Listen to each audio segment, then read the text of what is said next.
Hello, my dear friends. Once again, I welcome you to Modern Tatia's channel. This is our first edition for the year. And I want to let you know that this is going to be a very interesting one because actually, when you look at 10 couples, you discover that only 1 out of 10 is doing what I want to talk about right now. And that 1%, that 10% that does it are always very successful. And I'm talking about realistic goal setting, a couple sitting back and setting out goals that they intend to achieve in a particular year. I discovered that as the year is coming to an end, there's a lot of euphoria, a lot of celebration in the air. A lot of people most people are already on vacation and they want to just check out there, enjoy themselves, drink wine, attend functions, attend weddings, attend all manner of things. And at the end of the day, they wake up in the month of January and most people continue doing what they were doing before. But really, the ending of a year and the beginning of another gives us an opportunity to sit back and weigh our relationship and weigh our programs, our visions, our family life, weigh it in the balance, know the areas where the roof is leaking and some of the things that needs to be done in order for us to get our marriage to that fulfilling and to that expectation that we all desire. I would like you to actually listen and take down some of the things I want to say now because it will make a difference in your life, in your family, even as the year is going on. Very important. In creating a goal, you must make sure that certain things are in place. Number 1, that goal should be big enough to accommodate the excitement and the enthusiasm such a goal generates. Because if you create small goals, there is really nothing to be excited about small goals. And I'm talking about paying children's school fees, paying your house rent, this and that. Those are small goals. Those are not totally relevant. They are small goals. Taking 3 square meters a day, those are small goals. You should open up your heart, open up your mind. Think as high as you can because you are children of God that is immeasurable. God is full of kindness and compassion. And if you can think it, He is capable of making it happen. And you are not walking by your own strength. So expand your mind, expand your horizon, even as you begin to pen down some of the goals that you intend to achieve for the year. Very, very important. And then the second thing you also need to do is to make your goal long range enough. After you have looked at your goal for an entire year, then you can begin to break it into pieces. We must have long range goals and then break those long range goals into short-term goals so that it will have a kind of, something you expect to achieve at the end of the week, at the end of the month that, composed together will now arrive at what you intend to achieve at the end of the year. Very important indeed. And then every goal should have what I call the SMART, S-M-A-R-T. Very important. S stands for specific. Be very specific in the goals you intend to achieve. What are those things? Some people will say, I want to make money, a whole lot of money this year. That is not specific enough.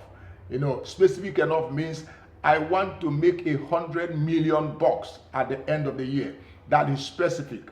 I want to make sure that my marriage becomes happier and more joyful this year. No, that is not specific. Specific means I am going to do this and that in order to make my marriage, enjoyable. There are things you must put down, critical things, things you can see and know that once you take this very step, it leads you to the final outcome. That is what specific really means. Very important. So your goals should be very specific, very specific. Any person that looks at your goals should know that they are specific enough. So as you begin to itemize those things you are going to do to make your marriage better, be specific about it. List those things one by one so that when you achieve it, you are able to tick it. The third thing you must realize about your goal is that every goal that you put down, about your marriage, about your family life must be measurable. There must be a way to measure progress. There must be a way to know that certain things have been done and then you tick it out. I know that, yes, I have done this. I've achieved this, and then I'm looking forward to achieving the next one. So there must be measurable. Every success you achieve must be very measurable, whether it is in your family life, whether it is your career, whether it's in your spiritual life, or even in your mental life as couples, or in some of the things you want to do within the family. These things must be measurable. You must have a way of measuring success. That is the way to set out achievable and workable goals. Very important. And then the third one is that every goal that you set out must be goals that are achievable to you, that you can discern in your heart, that you have convinced yourself as a couple that we can achieve this goal, we can attain it. There's a possibility, a high possibility, that we can attain this based on certain things we are going to put down in place, based on certain things we want to do, that this thing is achievable. A goal becomes irrelevant if both of you don't feel that you can attain it.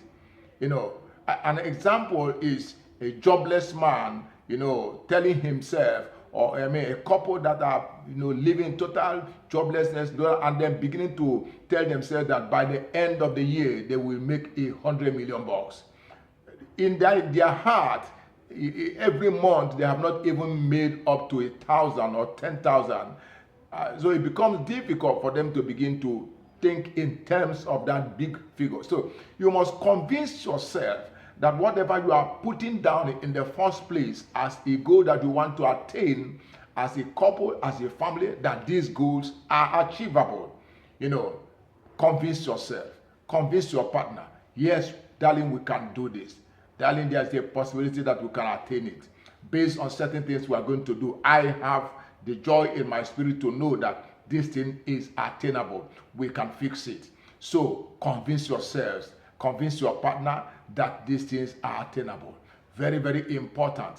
And then, of course, the other part of it is that your goal must be relevant to your values, to things you hold so sacrosanct. There is no reason for you to attain a height that does not agree with your value system. If you are somebody or a couple that values integrity, that values honesty, then you must not try to make money through dishonest means, because it does not agree with your value as a couple.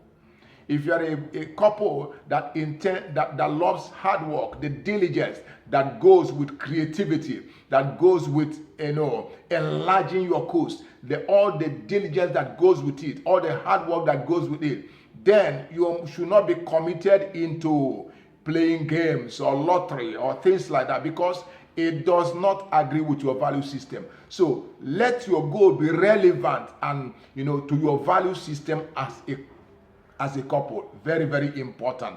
Very important. Because behind what an individual is, or behind what a family is, or what a family is known for, what a couple is known for, is actually embedded in the values which they hold so dear, in the principles that govern their everyday existence. That is what makes a difference. That is what makes that family what it is. So don't do anything that is contrary or that will undermine the value you hold so dear as a couple and as a family. So let every goal you set for yourself for the year be relevant to your value system, or to you as individuals and as a family. Very, very important. And of course, the key aspect of it is that your goals should be time bound. That is to say, you must give yourself a time to which you intend to fulfill every goal which you are setting down on paper. There's no reason to say, by next week or by next month. No, not by next month, because there is always next week and there's always next month. There must be a date you set down and say, by so and so date, we intend to achieve this very, very particular milestone.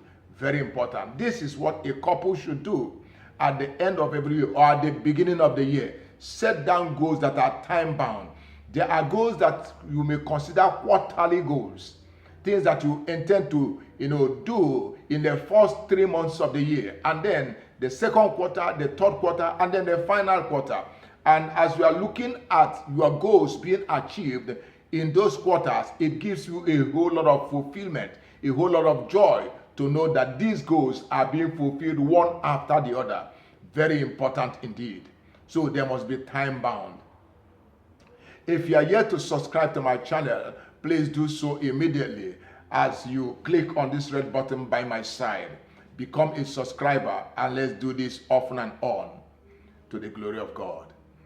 And of course, the next thing you must do, is to critically review your goals after every quarter, or if you may decide to do that on a monthly basis, depending on how you split your goals, your annual goals. You may split it into monthly goals or into quarterly goals. But at the end of every tenor, at the end of every month, or at the end of every 3 months, that is a quarter, you must be able to review your goals and know those ones you have achieved and know those ones you should give more credence, more interest, more passion.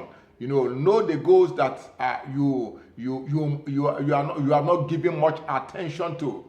And this is something you must do as a couple, not alone. You must do that as a couple. Always sit back as a couple and critically review the goals you have set for yourselves. As you review these goals, you will now discover that there are there are areas where you need to exert more pressure, more interest, and then there are areas where you might have even achieved, then you tick it off.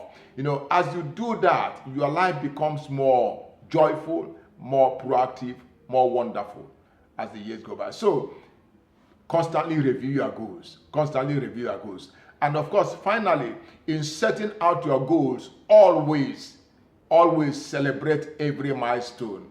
When you achieve a particular milestone, please celebrate it. Because when you celebrate, when you give thanks to God and you celebrate with friends or celebrate with your family, it gives a whole lot of joy.